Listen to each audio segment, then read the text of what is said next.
Drága Béláim! Ez a videó április 8-án lett volna közzétéve, de valahogy a március 12-én megrendelt játék Franciaországból, a Magyar Posta jóvoltából csak április 11-én került el hozzám.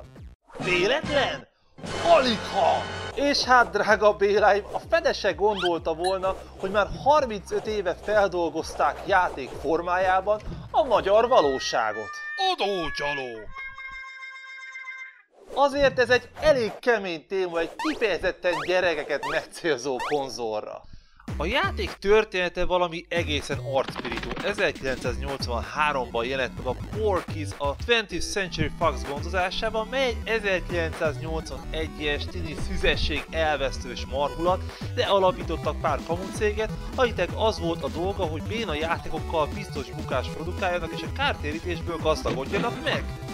Ezzel logika mentén a Porky's korai fejlesztését eladták 1982-ben a Downhill Electronicsnak, és az American Video Game ki is adta a Taxi Avoiders-t, ami már a címében hordozza küldetését. Vagyis akinek ismerős a fura ugrás, a szokatlan létramászás, a menekülő szegmens, valamint úgy az összes hangeffekt, az bizony az előrehasznosított hulladék ékes példáját láthatja.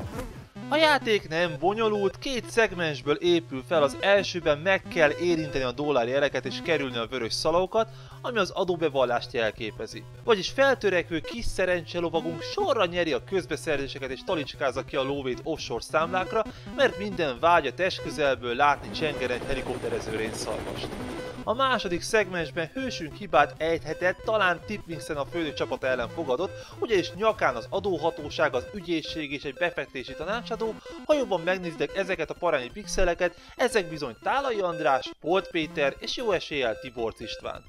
Ha Andris nyakon csíp, nincs mese, jól megbírságol és elveszik a bevételet felét, Peti kevésbé szigorú, mert ugyan megbüntet, de új opciókat nyithatsz, Pityu pedig, hát még kissé tapasztalatlan és naív, elkotyogja, hogy mibe érdemes tolni a lóvét.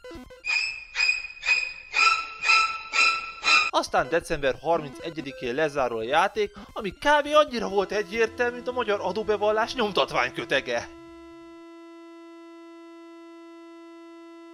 Nos, hogy valami építő jellegűt is mondja, bizonyára még sokan vannak közületek, akik nem ajánlották fel valamely társadalmi szervezet számára az adótok 1%-át.